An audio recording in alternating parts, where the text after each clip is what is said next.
Bueno, buenas tardes a todos. Estamos acá nuevamente en el ciclo Mujeres del Psicoanálisis.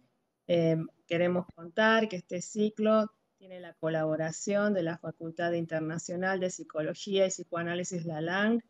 Esta es una actividad participativa y nosotros estamos presentando en la temática del ciclo que está basada en la investigación llamado Cártel por Jacques Lacan sobre las mujeres que fueron pioneras del psicoanálisis y estuvieron en relación a Sigmund Freud. Sobre este ciclo se realiza en relación a este libro de psicoanálisis, Mujeres del Psicoanálisis, donde hemos trabajado sobre 12 de las mujeres, fueron más, pero 12 fueron las que nosotros pudimos tomar nota y escribir sobre ellas, y también tenemos el libro en forma digital. Voy a anunciar que este libro en forma digital se encuentra en Amazon, en Apple Books, en Google Play y en catálogo web. Eh, bueno, nosotros vamos a trabajar hoy, vamos a cambiar un poquito lo que teníamos pensado del programa para hoy, porque Adriana Bewil, que iba a coordinar hoy, no puede estar con nosotros, hasta que la reunión que iba a coordinar hablando de María Bonaparte va a ser en próximas reuniones que le vamos a avisar cuándo va a ser la fecha. Entonces, la idea de hoy fue reformular el programa y pensar en la recuperación del impacto que estas mujeres tan importantes de la historia del movimiento psicoanalítica, cómo fueron impactando y nos impacta actualmente, ¿no?, en nuestra clínica.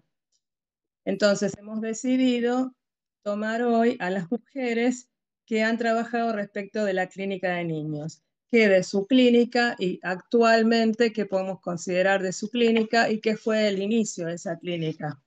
Entonces, vamos a trabajar en principio sobre Hermine von Hagg-Helmuth, sobre Eugenie Sokolnica y Sophie Morgenstern.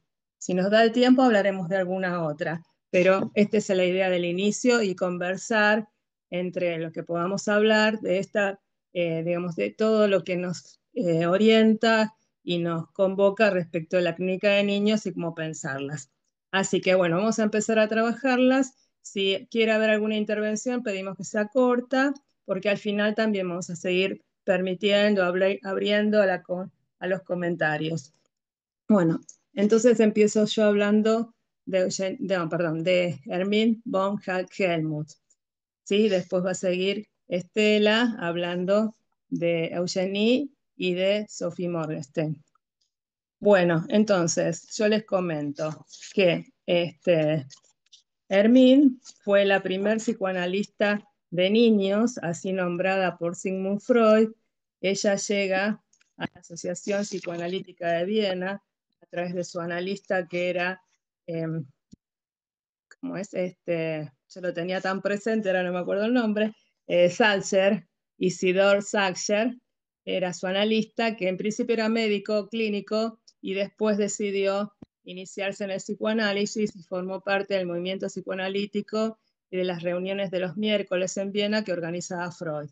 Era un psicoanalista que no aceptaba mucho el ingreso de mujeres a la sociedad de Viena, pero evidentemente notó algo especial en Hermine que decidió incluirla y presentársela a Freud. Bueno, ella no era médica, porque en esa época en Viena no se podía estudiar medicina, pero hizo la carrera como oyente. Sí se recibió en filosofía y cuestiones que hacen a la química. Entonces, esta mujer en principio se acercó a Freud y escuchó que Freud estaba iniciando este interés por la práctica del psicoanálisis de niños, tomando en cuenta que en principio se trabajaba, digamos, se hablaba de la historia infantil en los adultos. Entonces empezaron a plantearse qué pasaría en el trabajo con niños. Entonces, varios de los analistas de esa época empezaron a ofrecer alguna posibilidad de observación de niños, muchos de ellos con sus hijos o familiares, y tal el caso de Hermine, que trabajó observando e interviniendo en la vida de su sobrino. Ella tenía una hermana de parte de padre, que tenía un hijo. Y digamos, tuvo, como todas las mujeres de estas épocas, tuvieron historias trágicas. En el caso de ella, viene de una familia de poder adquisitivo importante. Digamos que para Freud fue importante digamos, su introducción en el psicoanálisis porque no era del ámbito judío y él le permitía abrir a la comunidad en general, fuera del ámbito de Viena judío, a otras personalidades que también pudieran participar. Bueno, ella ayudó en la crianza de su sobrino, ya que su hermana falleció siendo el niño de 8 años, pero la hermana no se lo había dejado a su cargo. Entonces este niño fue circulando por distintos hogares hasta que finalmente se queda con su tía. De ahí salen libros que ella escribe, como en relación al alma infantil. Hay textos que tienen que ver, inclusive dicen, porque en castellano tenemos uno solo, donde lo nombra el sobrino. Bueno, ella trabajó en la Asociación de Viena, también trabajó en el ambulatorio, que era la institución donde se atendían pacientes y a su vez se hacía formación de analistas, dedicada a digamos, al psicoanálisis, pero en posición de educación, porque así como luego Ana Freud tomó el aspecto educativo, ella que era pionera en esta cuestión, tomaba que el niño también había que ofrecerles valores estéticos y valores éticos. Una de las características interesantes de esta mujer era que la primera entrevista del niño la hacía en la casa del niño, porque bueno, ya empezaba a suponer que algo del síntoma del niño tenía que ver con el ámbito familiar o la relación entre los padres. Entonces, aplicaba el juego y la observación en el ambiente del niño y decía que a través del juego era posible observar el núcleo primario del síntoma que el niño traía, ¿no? ¿Cuál era la cuestión a plantear que la trataba de rever en esos primeros encuentros con el niño y su familia en el hogar? Ese, Escribió... ese ya es un punto revolucionario que después se va a tener, si bien los analistas bueno, no es que vamos a las casas de Freud, perdón, del niño, pero es un punto revolucionario porque va a ser uno de los puntos, primero de Freud, que va a considerar toda la dimensión de la pareja, del deseo materno y de la ley del padre, ¿no? Y después Lacan que va a decir decididamente que el síntoma del niño o responde al fantasma de la pareja parental o al fantasma materno, que van a ser los casos más graves, ¿no? Claro, Entonces, fue muy previsora en poder captar que algo del síntoma del niño tenía que ver con la estructura donde el niño se encontraba. Y no es de la genética, sino de ese marco que al niño lo aloja de alguna manera. sí, el niño no estaba aislado, sino que estaba formado y tenía que ver con el síntoma parental, evidentemente, ella lo tomó en cuenta. Y además quería decir que ella escribió 3 libros y 33 artículos. Esto sucedió a lo largo de 11 años, ya que ella muere de una forma trágica en 1924, habiendo ingresado a la Sociedad de Viena en 1913, así que fue sumamente productiva y muy trabajadora. Hizo muchos artículos para la educación y muchos artículos relacionados a la técnica. Al menos sabemos que en el primer congreso que ella asiste, en 1913 creo que era, estaban Anna Freud, Melanie Klein y Eugenie Sokolnika, quienes la escucharon y supieron que era la primera mujer que trabajaba en niños. Hay un artículo de ella, en realidad se trata de un libro. Ella escribió un libro que se llama Diario de una joven adolescente de 11 a 14 años y medio, donde hubo toda una controversia si se trataba de una cuestión meramente biográfica o era, como ella había manifestado, un texto que le había alcanzado una joven de cuando era acerca de su infancia. El tema es que ese texto, cuando Freud lo recibe, lo nombra y lo van a ver en los escritos de Freud, en los tomos de Freud, donde él la nombra a Hermín como la primera psicoanalista de niños y le dice que ese texto es una joya y que debería mostrarlo al público. Entonces este texto se edita, luego pasa un tiempo, cuando después que ella muere, donde hay todo un conflicto respecto si podrían o no seguir estar bien, si estaba bien o no analizar niños, ya que ella fallece en manos de su sobrino, que ya en esa época tenía 18 años. Entonces los detractores del psicoanálisis de niños toman ese momento para decir, no hagamos psicoanálisis de niños, ¿no? Pero, digamos, retomando este texto, acá en Argentina lo tenemos desde 2018, o sea que ese texto que aparece por primera vez editado en 2019 en Viena, se logra hacer público muchos años después, porque ella por testamento no quería que su obra permaneciera después de su muerte, pero esos textos se salvan y lo tenemos en español a partir de 2018, o sea, casi 100 años a posterioridad de haber sido editado por primera vez. Es muy interesante porque muestra la adolescencia, si bien es de la época del 1900, muestra todo lo que es la sexualidad, los temores, la menstruación, el conocimiento del embarazo. Hay muchos temas muy interesantes, que es un diario entre dos amigas, donde van hablando de cómo van creciendo entre los 11 años y los 14. Entonces, muestra muchísimas cosas que son interesantes de leer, ¿no? Entonces, Freud le dice que ese texto realmente es muy importante. Bueno, ella, además de este texto, escribió, como les decía, 3 libros y 33 artículos, todos dedicados no solo a los niños, también habla de los adultos, pero en especial en los niños es donde más se fue destacando. Por eso digo que era una vida muy productiva, porque esto lo hizo en el transcurso de 11 años. Por ejemplo, respecto a la terapia de niño, hacía una diferencia con la terapia del adulto, porque decía que en la época de Freud sabemos que se atendían hasta 6 sesiones semanales. Bueno, ella decía que en niños entre 3 o 4 sesiones semanales era suficiente y además adecuarlo al horario escolar, digamos, a la salida del horario escolar, teniendo ciertas cuestiones de, digamos, más plasticidad y también diciendo que el juego era un poco más como no tan estructurado como en un análisis de adultos. Entonces eso también es interesante de ver.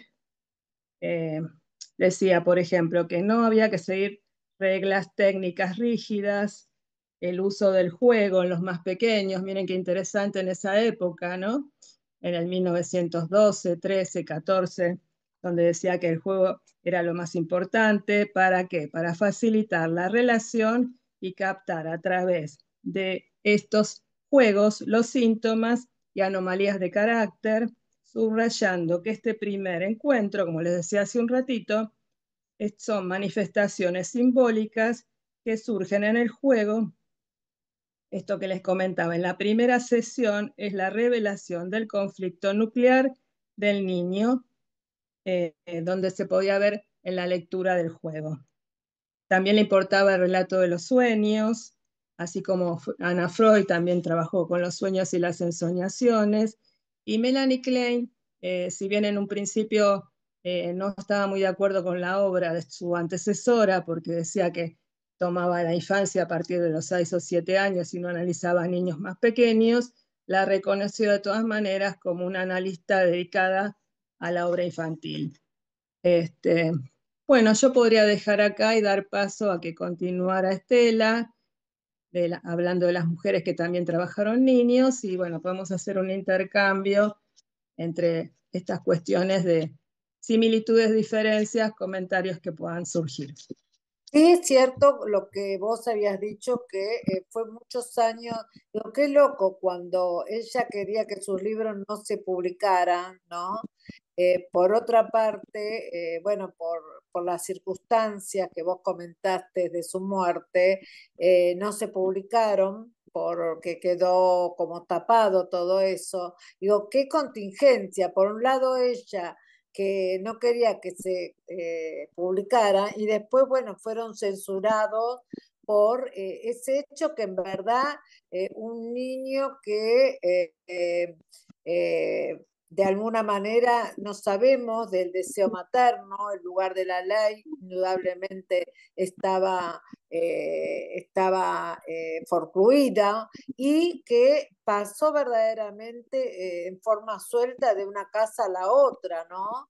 De alguna manera eh, eh, eh, que fue un poco injusto censurarle la obra a ella por ese acontecimiento, pero bueno, hoy sale a la luz y podemos ver los aportes que ellas hicieron, porque bueno, fue muy cuestionado de que justamente su sobrino, alguien que hablara de niños, su sobrino la hubiese matado, la hubiese asesinado, pero había tantas alteraciones que en verdad no tenían demasiado que ver con ella, ¿no? Porque un niño donde no estaba la ley, un niño donde la madre tampoco había sido lo suficientemente, eh, la había saborear, dado el ¿no? lugar de deseo, Ujú. claro, bueno, después la muerte, pero eso es un acontecimiento, pero queda suelto, pero ni siquiera pensó en su hermana como la tutora, ¿no? Ves algo ahí también de una fuerte desconexión, con lo cual indudablemente en el niño habrá quedado ese deseo asesino, pero bueno, digo que los años vienen a traer el aporte que ella hizo, que se atrevió a considerar en el niño hay un sujeto, hay un sufrimiento y hay síntomas que pueden tener algún tipo de resolución, ¿no? Exactamente, Nancy, porque ella, toda su obra prohibió que se pudiera conocer, no solo lo del diario, sino que toda la obra. El niño, fue que, digamos, primeramente su sobrino era un hijo extramatrimonial de su hermana con un señor que era, ella, la hermana era directora de escuela, tenía una escuela propia, y este era alguien muy importante en la institución escolar, que a su vez estaba casado. Entonces ella tiene un hijo, él después de 2 años de nacido el niño lo abandona, ella cría sola a su hijo y a su vez muere cuando el niño tenía entre 8 o 9 años. Entonces, en vez de dejarlo, como decía Nancy, al cuidado de su hermana, no sabemos cuál era el vínculo entre ellas o qué odio hubo ahí que no permitió que el niño tuviera una vida más tranquila junto a su tía. Entonces fue circulando por muchos lugares, inclusive Isidor Sager, el analista fue nombrado, el analista de Hermín, fue nombrado en un momento el tutor y fue quien atestiguó contra él cuando se hizo el juicio por la muerte de su tía, del cual sabemos que él sale de prisión y empieza a acercarse a los psicoanalistas que formaban en ese momento digamos, el directorio, el lugar principal de Viena para pedir un resarcimiento económico porque según él decía, su tía había usado su historia y su vida para escribir. O sea, hubo toda una cuestión muy violenta. A su vez, la hermana tampoco era una hermana, digamos, como yo nombré hermanastra, el padre había tenido esta hija fuera del matrimonio. Claro, Entonces la trae a vivir con la familia y le cambia el apellido y la pone, porque se ve que tenía el apellido materno, la pone a vivir con la familia y pasa a ser la hermana con la que convivieron. Las dos se dedicaron a la educación. Está como directora de escuela y maestra, y digamos que Hermín, como en principio había sido institutriz, también tenía este lazo a los niños previo a dedicarse al psicoanálisis. Pero bueno, sí, fue una historia trágica, pero es interesante saber todo lo que hizo, ¿no?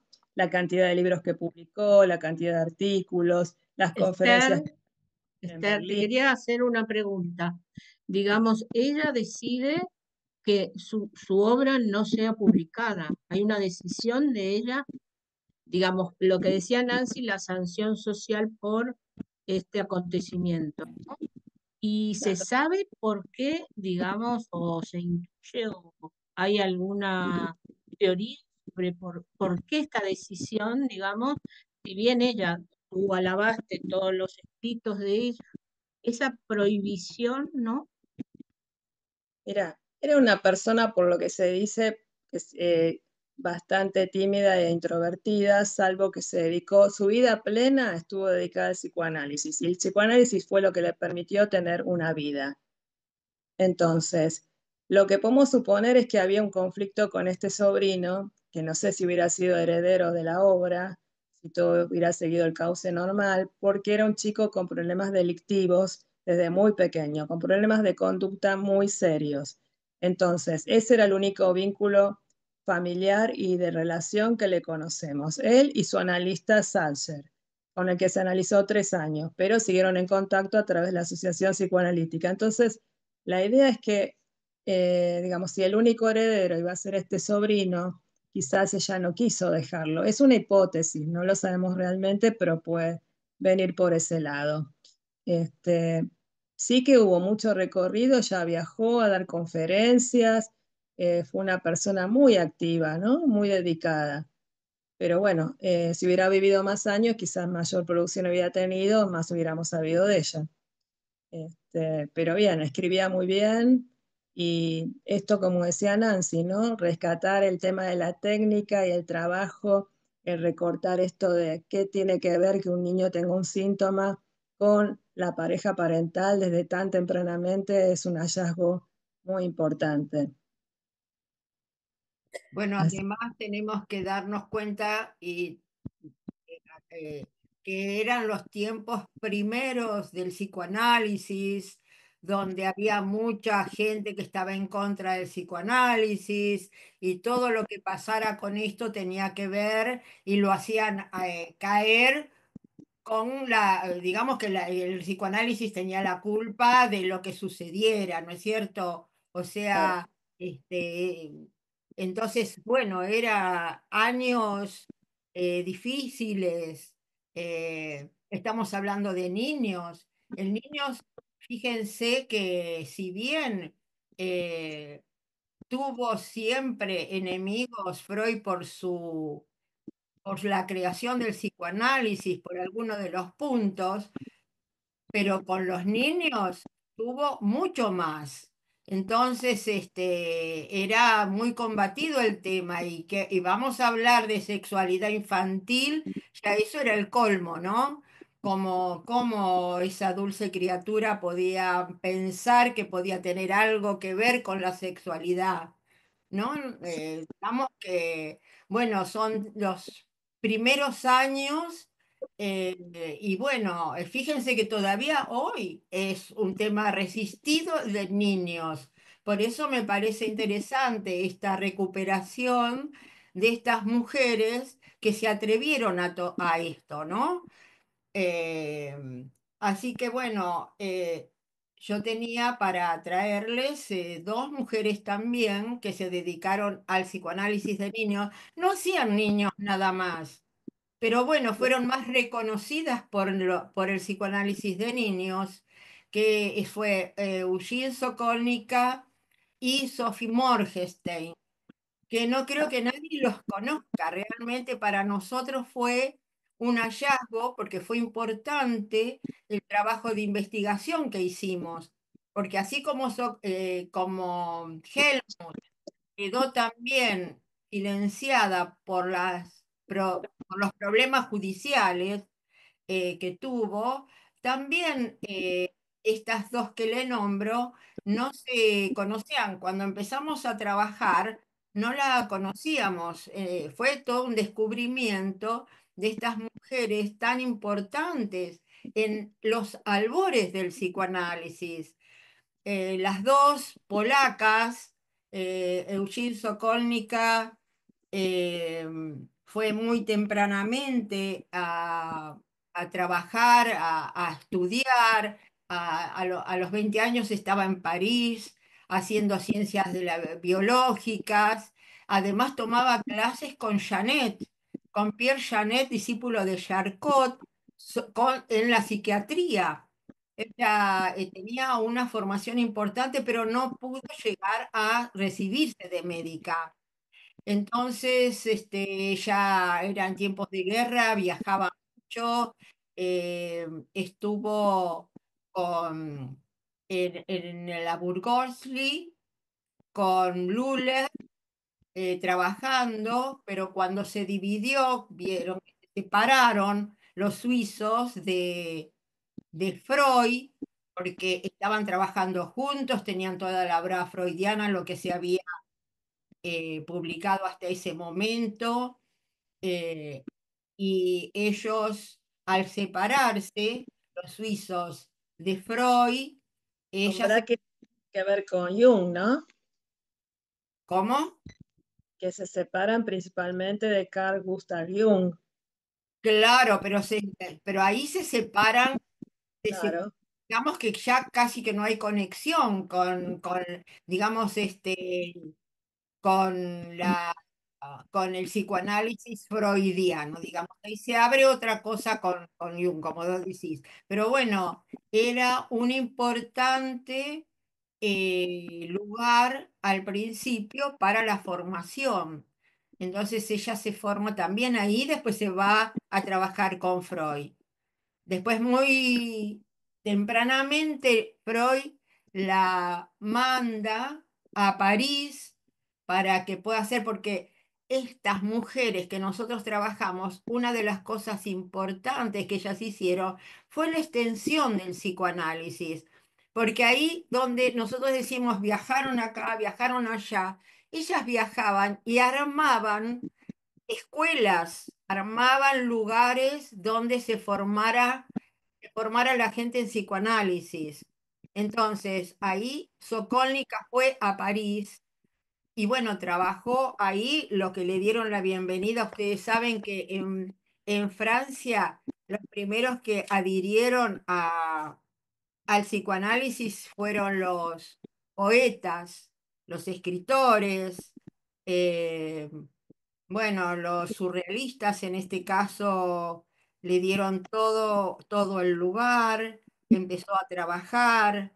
Ella se había analizado también con Ferenczi cuando fue a Budapest en ese recorrido que ella hacía, porque la llamaban la polaca errante porque recorría, se iba a Polonia, después a Viena, a Zúrich, volvía a París.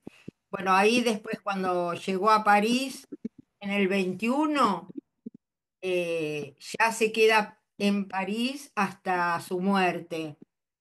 Y en 1926 se crea la Sociedad Psicoanalítica de París, donde ella es vicedirectora. Ahí también Freud manda a Marie Bonaparte, ¿no? Que resultó la directora de la asociación. Pero bueno, en el 13, cuando después ella se va, vuelve, cuando vuelve para París, ella uno de sus primeros trabajos que hace y que se publica, porque acá el asunto también es la publicación de los trabajos de psicoanálisis con niños. Es de ella el caso del niño, el análisis de caso del niño de neurosis obsesiva, es el primer trabajo publicado de psicoanálisis de niños.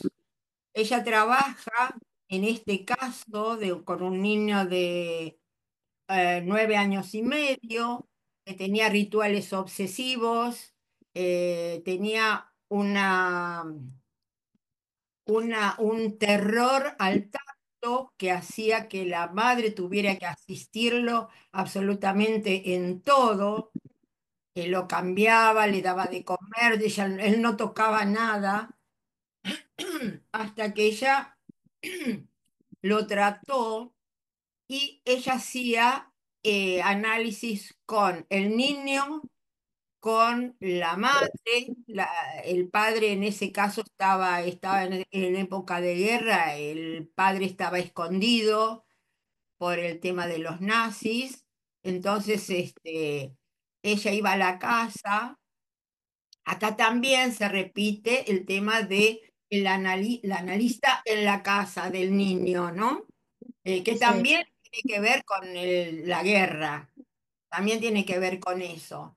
Eh, y Una bueno, cuestión que es interesante, quizás que vemos en estas mujeres, es el trabajo con la familia y vincular, ¿no? En esta cuestión de trabajar madre-niño, ir buscando por dónde realizar, ¿no? Este trabajo del síntoma y demás. Claro, sí, sí, sí, se trabaja con la familia. Ella trabaja con este niño, trabaja, digamos, ella incluso, el niño tenía un diagnóstico de epilepsia, un diagnóstico que lo había hecho un neurólogo en ese momento, y ella lo descarta, y trabaja con el niño como una fobia, ¿no? Con síntomas obsesivos y de fobia. Eh, Me está llamando Cristina a lo mejor porque piensa que tenemos problema con la... Bueno, eh, entonces, bueno, trabaja con la... Y es el primer trabajo de psicoanálisis con niños que se publica y también el primero que se hace, digamos que ella hace con que se publica también como un testimonio histórico con el tema de la familia. O sea que también son pioneras estas mujeres en esto también, ¿no? No solo en la publicación, porque además se iban a los congresos, daban conferencias, eh, y bueno, en relación a esto, como las primeras veces que esto se realizaba en psicoanálisis con niños. Y una de las cosas importantes es que ella le da indicaciones a la madre para que ya no lo asista. Entonces, digamos que hace una intervención para quitar digamos, estos elementos que hacían que el niño estuviera todo el tiempo atendido por la madre.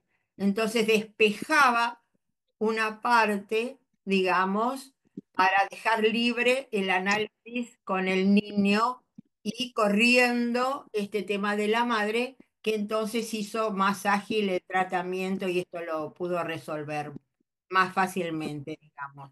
O Claro. sea, intervención sobre el núcleo familiar, ¿no? Hoy lo leeríamos que ese síntoma del tacto y de no poder tocar y que ella lo haya leído bajo la forma de un síntoma obsesivo o una gran fobia, hoy podríamos leer que en eso estaba jugado la defensa y la satisfacción en la relación incestuosa. Claro, Establecer el corte de que no sea la madre la que lo asista, interviene simbólicamente, aparte, supongo, con su presencia y su transferencia, para poner en acto lo que estaba de alguna manera sucediendo, que es una relación incestuosa. claro, Nosotros sabemos más que estaba, claro, que claro. va.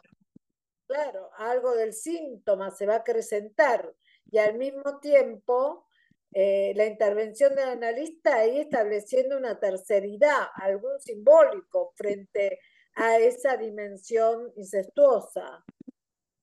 Exactamente, sí, porque los síntomas remiten no sé, en no muchas semanas. A veces Claro. uno piensa, ¿cómo hace, no?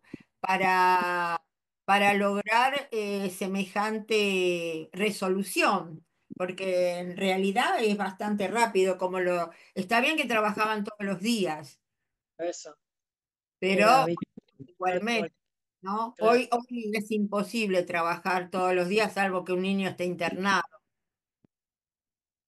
No, no, por eso te digo, es cierto que también tenían todo el material que Freud había trabajado con el pequeño Hans, que si bien Freud lo había visto en algunas ocasiones, ¿no? O le daba algún tipo de intervención al padre, él consideró toda la relación del lugar materno y el lugar paterno en relación al padre, o sea que ellas deberían estar bastante imbuidas en esta teoría freudiana, que si bien Freud no analiza al pequeño Hans, pero coloca y lee los elementos de la fobia del niño.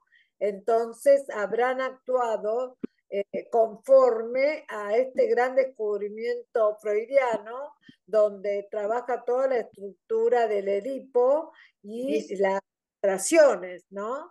Exacto, sí, exactamente. Tenían en cuenta, porque una de las cosas que siempre está escrito en los trabajos que hacen, también les voy a decir con Morgenstern, es que trabajaban el Edipo, trabajaban, o sea, ¿qué era? Lo que empezaban a trabajar, buscaban eso. O sea, iban directamente a trabajar el complejo de Edipo, ¿no es cierto? La castración, el complejo de castración. Iban directamente en búsqueda de eso. En eso yo creo que eran, digamos que las intervenciones se hacían, digamos que facilitaban tanto la resolución de los casos graves que tenían, porque la verdad es que eran, bastante importantes. Eh, sí, con socorro, ¿ibas a decir, Nancy? No, que hoy en la clínica también, si bien nosotros trabajamos con niños y vemos justamente cómo el síntoma puede estar nutrido de los fantasmas maternos o los fantasmas de la pareja parental, a veces también nos vemos llevados a intervenciones en las entrevistas con los padres para que de alguna manera permitan limpiar un poco más el terreno. Así como ella actuó ahí y dijo, bueno, eh, esto que se le presenta al niño como una fobia a cualquier dimensión del tacto está en relación al insectuoso, lo debe haber pensado, que no intervenga más, ya ahí establece una división, ¿no? Entre el niño y la madre, una terceridad donde seguramente el lugar y la ley faltarían. No, no Claro.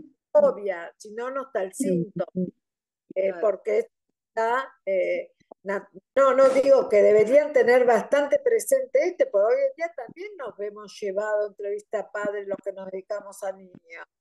Pero Claro. claro, por supuesto, la entrevista de los padres es fundamental. Si no tenés ese elemento, digamos, que estén de acuerdo a lo que se trabaja con el niño, a que van a estar para apoyar el tratamiento, no se puede hacer un análisis de niños. No, Realmente estos son a veces los impedimentos que uno tiene cuando trata principalmente los casos más graves que justamente, siempre se sí, presenta, ¿no es cierto? no hay atención. ¿Cómo? No habría posibilidad de atención si los padres no están de No, acuerdo. a los padres que apoyen es muy, muy complicado, muy complicado. Directamente no se puede hacer. Bueno, tenemos a Sophie Morgenstern también.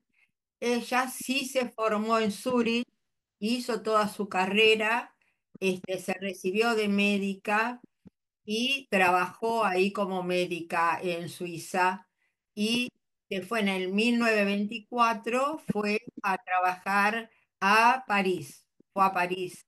Ahí fue analizante de Sokólnica y también trabajó, las dos trabajaron en el servicio de psiquiatría infantil, donde Usher era el que creó el servicio de psiquiatría infantil en París. Entonces trabajaron las dos, tanto Sokólnica como Morgenstern ahí en París. Y también daba conferencias, también estuvo trabajando, digamos así, hacía las traducciones al francés de muchos de los textos de Freud, incluso daba conferencias digamos, haciendo esas traducciones, ¿no? Y ella ha hecho conferencias en alemán de los trabajos freudianos. Realmente había leído la obra hasta donde Freud la había escrito, ¿no? La había publicado en alemán. Ella trabajaba todo en alemán. Bueno, y ella, digamos, su trabajo, su caso más importante es un caso de mutismo psicógeno, que es muy interesante porque es un chico de 9 años y medio, casi 10, que llega al servicio, porque ahí sí lo atienden en el servicio y lo dejan ahí, ¿no?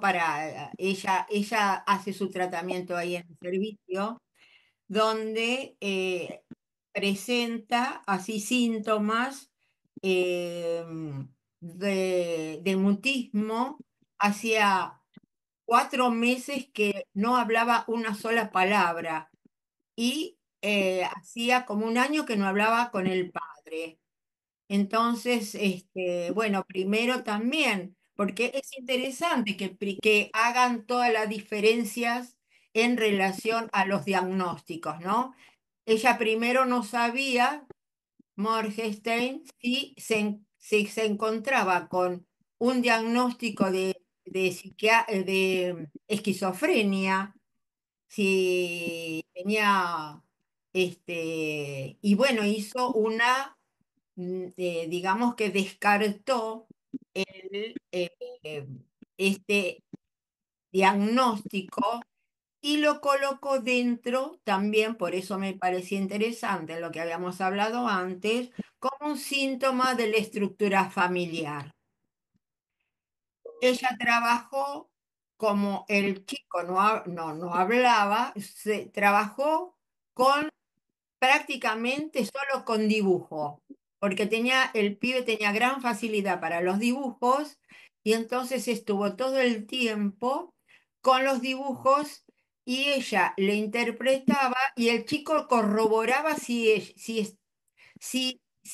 estaba de acuerdo con lo que decía o no.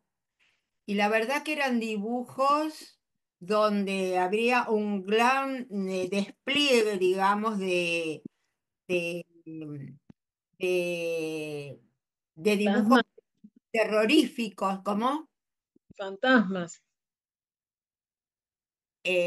sí, pero era así como desplegaban escenas de horror, ¿no? Y la angustia de los personajes que colocaba en los dibujos, cuchillos, asesinatos, cabezas cortadas, eh, lenguas cortadas, eh, de alguna manera, esto también, ella decía que esto tenía que ver, porque los dibujos lo mostraban, como estos dos mandamientos principales, que es no matar al tótem y usar sexualmente a ninguna mujer que le pertenezca, ¿no? Porque él usaba muchos animales que ella interpretaba como el totemismo, ¿no? Como el animal totémico en representación del padre. Y, y que entonces estos contenidos tenían que ver con estos dos crímenes y que el chico dibujaba, mostraba el castigo que merecen tener esos deseos.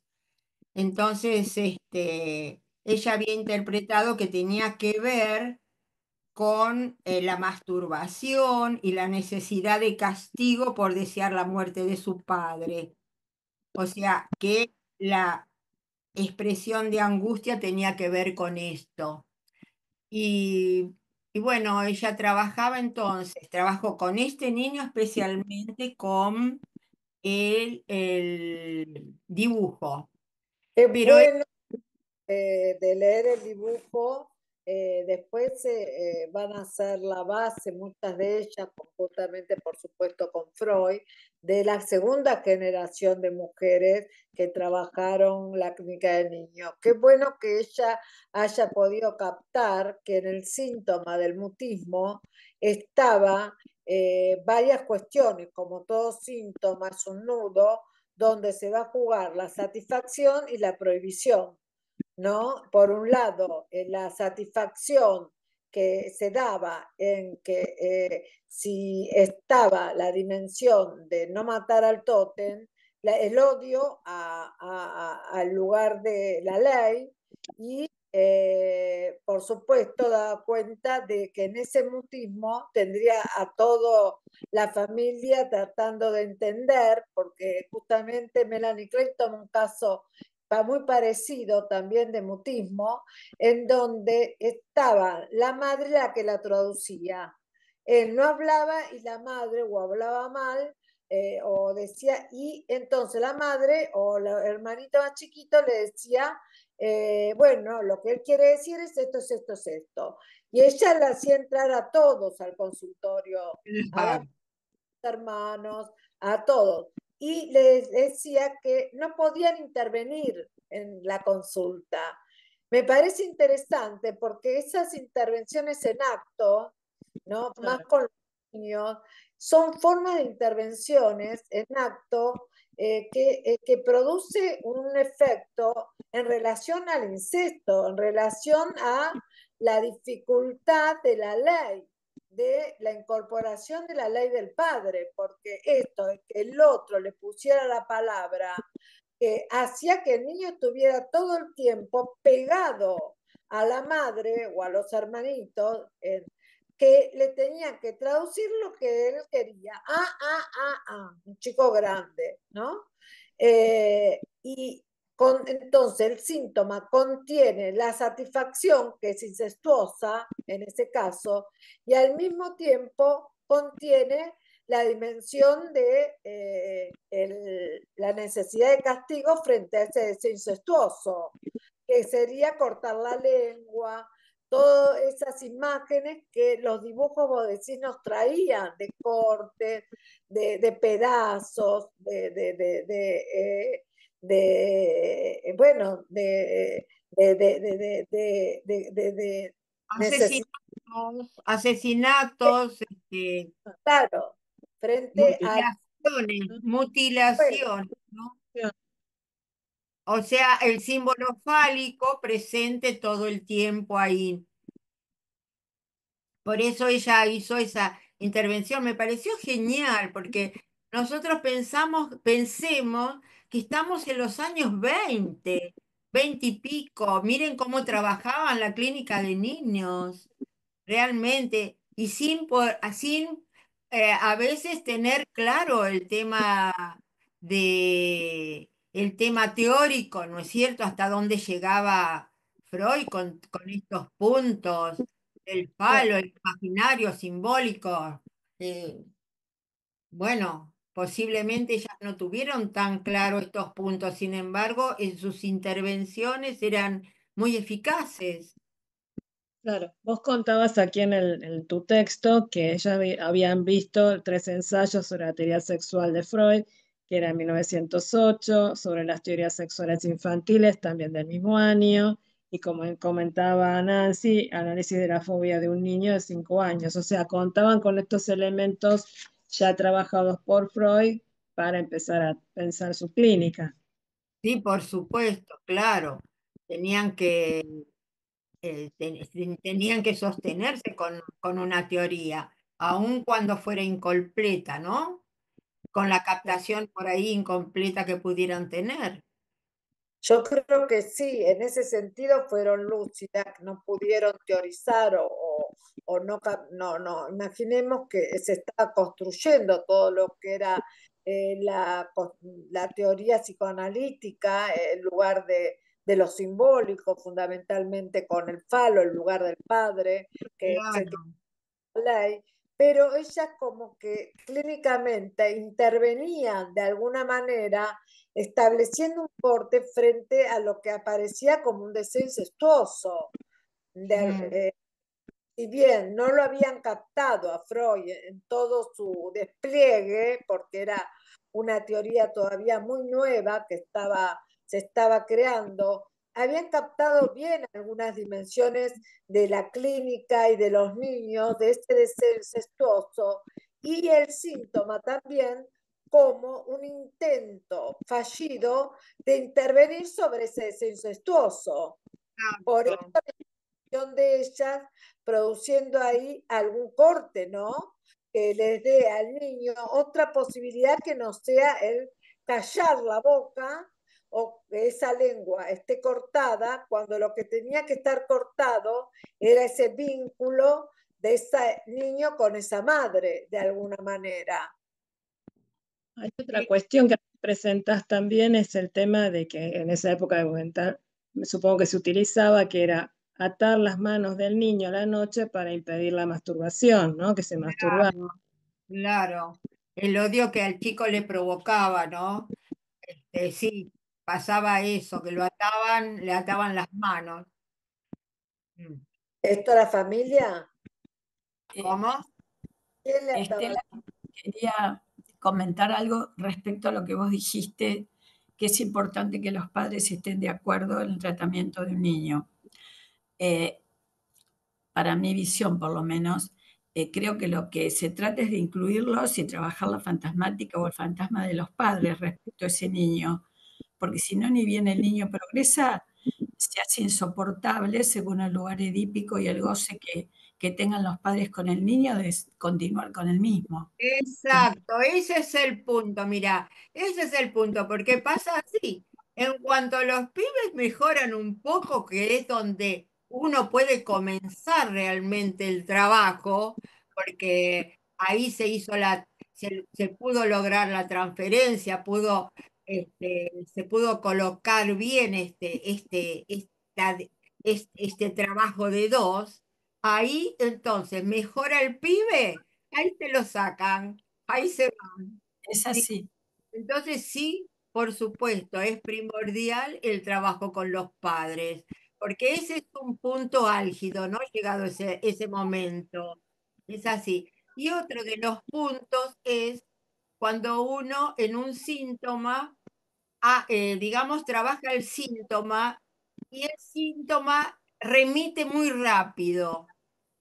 Y entonces uno se alegra que el síntoma remita tan rápido, pero resulta que el síntoma aparece en otro lado. No es que se fue, no es que se fue, se corrió, se corrió. Entonces nosotros ya tenemos que saber que esto también puede pasar y eso, digamos, en los primeros trabajos, por ahí esto se pone en práctica y no nos tenemos que engañar, digamos, muy rápidamente.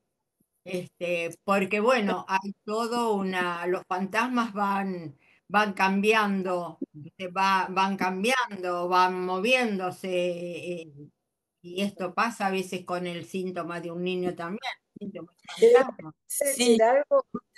perdón. No, otra cosa, Estela, es que el tema es que justamente los padres, si tienen depositado en el niño un síntoma, difícilmente quieran ellos acceder a tratarse o por lo menos a tener algunas entrevistas y ver el lugar que le asignan, porque es como cuando un psicótico lo internan, más vale tenerlo separado y que el loco es el chico y el chico es el que se tiene que tratar. Así que en ese sentido a veces se hace complejo el tratamiento de un niño. A ver, Silvia quiere hablar, después Sí, hablo yo. Digo, justamente pensaba esto, que sería cómo pensar la transferencia, ¿no? Como que es fundamental la transferencia con los padres, aparte de la transferencia con el niño, ¿no? Porque si no está esa transferencia no se va a poder sostener. Y lo que decías, Estela, que si desaparece demasiado rápido el síntoma, también es una posibilidad de que el tratamiento termine, porque se supone que el síntoma ya está, ¿no? Visto claro, es de una esa manera manera. de engañarse, viste, que a veces pasa con los primeros tiempos de trabajo. que uno se pone contenta porque remitió, ¿viste? Porque ya no lo ves, pero está en otro lado y hay que buscarlo y aparece. A mí me Vos- sirve, bueno, vos, Silvia trabaja con niños muy, con muchas dificultades, ¿no? De un nivel importante de deterioro, Silvia. Por ahí nos puede decir esta dimensión. A mí me sirve trabajar con los padres. En general, muchas veces, lo primero que pregunto cuál es el síntoma que ellos creen que tiene el niño. Y y trato de sacar la dimensión de que ellos son los responsables, sino que hablo más bien de la dimensión de de tres generaciones en donde uno transmite dimensiones que por ahí hasta ni son demasiado conscientes de lo que están transmitiendo de alguna manera. Necesitamos darle que alguien diga si quiere hacer una pregunta, algún comentario. Ya La vimos comentarios. pregunta, 5 minutos. Graciela. Está con la... Sí. Bueno, si no seguís, si no hay nadie que pregunte algo. Si alguien quiere comentar algo, preguntar. Bueno, yo creo que en verdad fueron mujeres que pudieron atreverse, aún como decían ustedes hoy, cuando ¿quién estaban al lado de Freud? El descubrimiento freudiano es verdaderamente maravilloso, pero hace falta una elaboración importante. Nosotros vemos cuando él, en los artículos de él, relaciona dice, bueno, algunas cosas no me entendieron demasiado. Sin embargo, ellas con esos elementos se atrevieron a abrir un campo que, después algunos otros hombres tomaron, porque nosotros tenemos casos de Ferenczi, Abraham, que atendieron niños, pero abrieron un campo que resulta fundamental y algo que es interesante, que después lo vamos a ver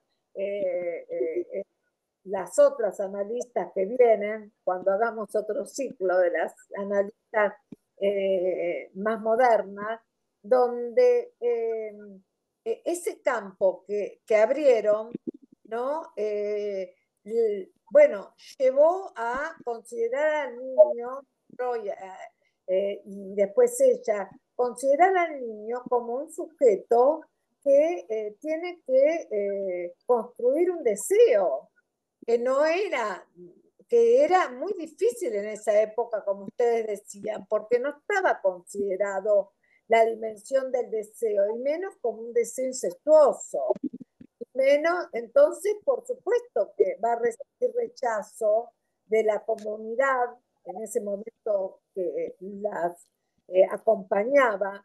Y nosotros también a veces necesitamos un trabajo para poder armar una transferencia con los padres para que tampoco rechacen lo que vamos a trabajar de alguna manera, porque siempre estamos con elementos de una intensidad importante, no son cualquiera, el deseo incestuoso y la ley del padre. Son los puntos más fundamentales que todos sujetos estamos atravesados. Así que de alguna manera, bueno, si bien ellas todavía no habían captado toda la teoría freudiana, se atrevieron a una dimensión que, bueno, después continuó por muchos años y vamos a ir viendo el resultado que han tenido. Claro. Bueno, Consideremos también que digamos, se ha considerado el psicoanálisis de niños como una especialización esto sí, con un consultorio aparte, con el consultorio preparado para un niño, con agua, elementos que no se rompan, digamos con una preparación muy especial para que llegue el niño, ¿no? Digamos, muy distinto de un consultorio a un adulto. Claro, de ahí digamos que Ana Freud, por ejemplo, fue una de las precursoras que intentó que se tomara esta especialidad dentro de lo que era la IPA de su momento, pidiendo que se diferenciara a los analistas de niños de los de adultos. Si bien no lo logró en IPA, sí lo logró dentro de la Asociación Psicoanalítica Británica, donde se abrió un espacio específico para los psicoanalistas que querían formarse en la tarea de análisis de niños y formación teórica y trabajo, porque en su clínica se trabajaba con niños y adultos, pero le permitió tener esta posibilidad de diferenciar, ¿no? Ese análisis, como vos decís, que implica una preparación diferente del consultorio, una posibilidad de juego, ¿no? Diferente para el analista. Todo es diferente, ¿no? Sentarse a jugar o tirarse en el piso a jugar, armar dibujos con el niño, lo que nos pida que hagamos, a estar sentado tranquilo en un sillón frente al diván escuchando, ¿no? Es otro modo de escucha. Y vos sabés que justamente, acuerdo absolutamente que la clínica de niños es mucho más difícil y es una especialización. Dolto, por ejemplo, armaba presentaciones, invitaba a los analistas que estaban formados ya, no a los que no estaban formados, porque implica una especialización que, como vos dijiste, una especificidad y una, bueno, que podríamos decir que hasta es mucho más difícil que la clínica de adultos, ¿no? Por lo menos implica tener una conexión muy importante en relación al inconsciente, de alguna manera. Bueno, si no, quieren, hay 2 minutos para preguntas, si no, cierro la grabación. ¿Quieren comentar algo? ¿Qué les pareció lo que estuvimos hablando? Tenían, muchos de ustedes seguramente Le saqué la prohibición al micrófono, así que algunos comentarios quiero hacer, ¿viste? Hay es muy interesante, ¿viste? A pesar de que no son las modernas psicoanalistas, pero tienen muchas cosas que han aportado como primeras. Y la verdad que la transferencia a los padres es fundamental. Si no estableces las transferencias a los padres, como dijeron allí, ¿viste? Se corta en lo mejor del niño, apenas desaparece el síntoma, se lo llevan al niño. Muy, muy interesante, chicas, lo que están planteando. De diferentes, ¿cómo les puedo decir? De las diferentes, cada una aporta lo suyo. Me resulta muy interesante y muy interesante que va a quedar para la posteridad. Eso también, que me supongo a ustedes también les interese que quede para la posteridad.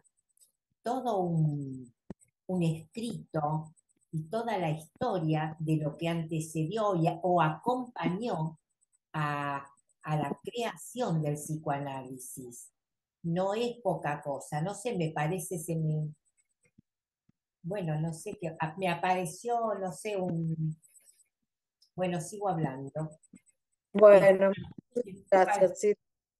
Siempre Sí. lo reconoce. Bueno, voy a dar entonces, la grabación, Acá dice, me voy pidiendo, ¿ves? Bueno, la semana que viene, entonces, iremos viendo el programa, cómo lo vamos armando, y se los comunicaremos, ¿no? De alguna manera. Así que, pero el viernes a la misma hora lo esperamos. Sí les quiero recordar que el 22 de agosto va a haber una jornada que Discurso Freudiano, Escuela de Psicoanálisis, se está preparando en la Biblioteca Nacional. Y en esta jornada, del 22 de agosto a las 3 de la tarde en la Biblioteca Nacional, también se va a hacer por Zoom. Así que los que están en Buenos Aires pueden participar, pueden ir a la biblioteca, y los que no pueden participar a través del Zoom. Si ustedes se inscriben, les mandan bueno, el link que tienen que tocar para incorporarse a la jornada. Va a ser una jornada hermosa. Uno de los paneles va a estar en relación a las mujeres que Lacan habló y de las que acompañaron a Lacan. Después vamos a tener dos paneles súper interesantes, uno en relación a la extensión del psicoanálisis a través del cártel y otro que va a tocar leer, escribir y publicar. Así que vayan preparándose, guárdense en ese viernes para el 22 de agosto para participar, porque verdaderamente va a ser una jornada hermosa. Así que bueno, nada. vemos el día que ¿No? viene. Presencial nada. Va a ser todo por Zoom. Presencial y por Zoom. Las dos cosas.